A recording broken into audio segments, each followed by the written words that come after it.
Baik, kita mulai. Bismillahirrahmanirrahim. Assalamualaikum warahmatullahi wabarakatuh. Selamat datang kembali di Secara Sederhana, channel yang membahas teori dengan cara sederhana. Hari ini kita ngebahas tentang strategi efektif dalam manajemen rantai pasokan untuk meningkatkan daya saing.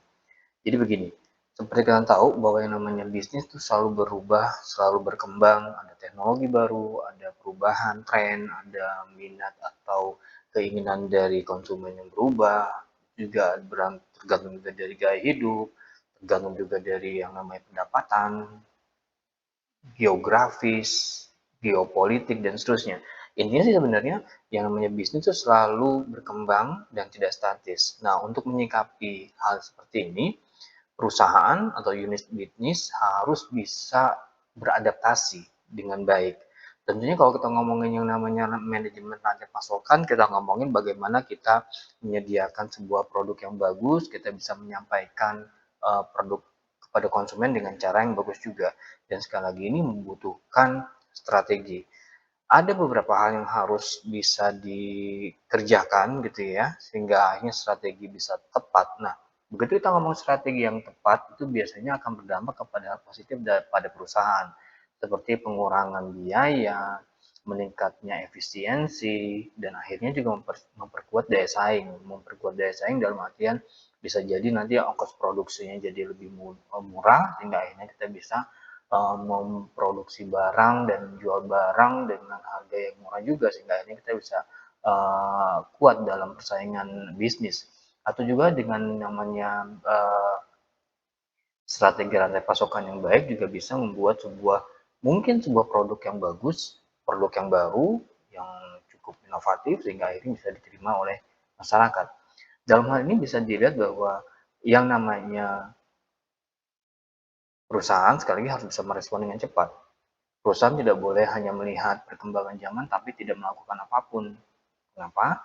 Karena yang namanya perkembangan zaman tentunya mengakibatkan juga perubahan dalam polanya, sehingga akhirnya respon yang cepat merupakan sebuah hal yang mutlak. Dengan strategi yang tepat, di sini kita bisa menyediakan produk yang lebih baik, yang saya bilang tadi, lebih murah mungkin, lebih baik mungkin, lebih inovatif mungkin, lebih dibutuhkan mungkin, sehingga akhirnya bisa meningkatkan kepuasan pelanggan atau konsumen kepada perusahaan atau produk yang kita sampaikan. Nah, ini menjadi penting untuk dipahamin sehingga akhirnya kita bisa melihat ini sebagai sebuah peluang. Jadi perubahan bukan sebagai sebuah ancaman, tapi juga bisa berubah menjadi sebuah peluang. Tentunya untuk bisa berubah ini kita harus bisa melihat datanya dulu, perubahan seperti apa. Apakah perubahan yang bersifat sementara atau perubahan yang bersifat jangka panjang. Kita juga bisa harus melihat juga apa yang menyebabkan perubahan ini dan apa saja yang berubah dari perubahan itu. Tentunya kita harus bisa menganalisa pasar. Dan langkah yang penting pertama kali harus kita lakukan adalah kita harus bisa melihat datanya.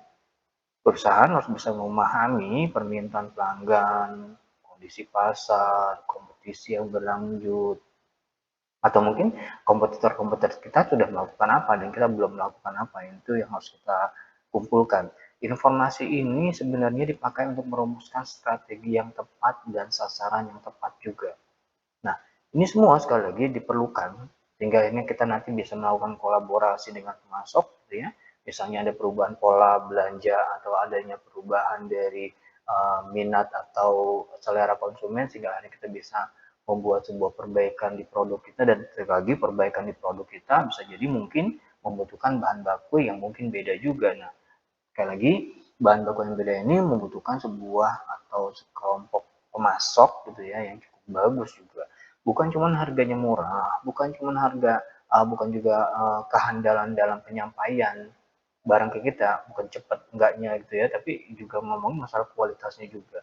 Sehingga akhirnya dengan peningkatan kualitas juga menghemat biaya gitu ya, bila kita mendapatkan pemasok yang ideal untuk kita, kita bisa meningkatkan daya saing kita, bisa memberikan kontribusi kepada perusahaan. Jadi sekali lagi rantai pasokan di sini bukan cuma sebagai bagian yang hanya menunggu bola gitu ya.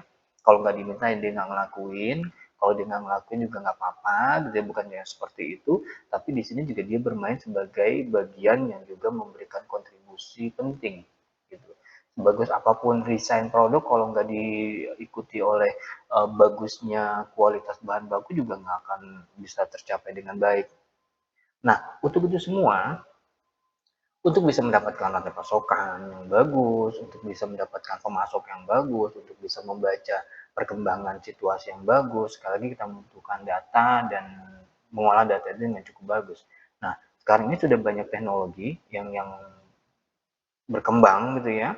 Ada teknologi seperti Internet of Things, lalu AI gitu. Jadi ini kita bisa pakai untuk bisa melihat bagaimana bergeraknya, bagaimana perubahan yang terjadi di pasar. Kita bisa memprediksi dari berapa perkembangannya, berapa perubahannya, berapa peningkatan atau penurunannya. Sehingga akhirnya kita bisa mengoptimalkan semuanya ini menjadi lebih bagus. Gitu. Dan ini sekali lagi bisa dilakukan dengan cara melihat perkembangan secara real time. Jadi kita bisa tahu bahwa ini bukan cuma masalah prediksi yang akan datang, tapi juga prediksi yang akan datang ini bisa terjadi kalau misalnya ada data real saat ini. Dan sekali lagi, ini kita bisa memanfaatkan dengan teknologi-teknologi baru ini. Tentunya sekali lagi ini membutuhkan investasi, membutuhkan orang yang mampu di bidang ini, sehingga akhirnya data yang kita butuhkan itu tepat untuk kita pakai, gitu ya.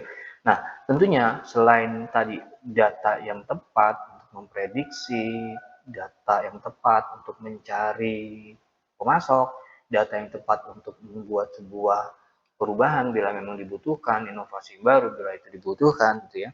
Kita juga harus tahu bahwa yang namanya dunia ini berkembang, bukan cuma masalah perubahan geopolitik yang ada perang sehingga akhirnya nanti perubahan juga dalam masalah rantai pasokan, tapi juga perlu diingat bahwa semakin lama manusia mulai menyadari begitu pentingnya mereka sebagai bagian dari kehidupan.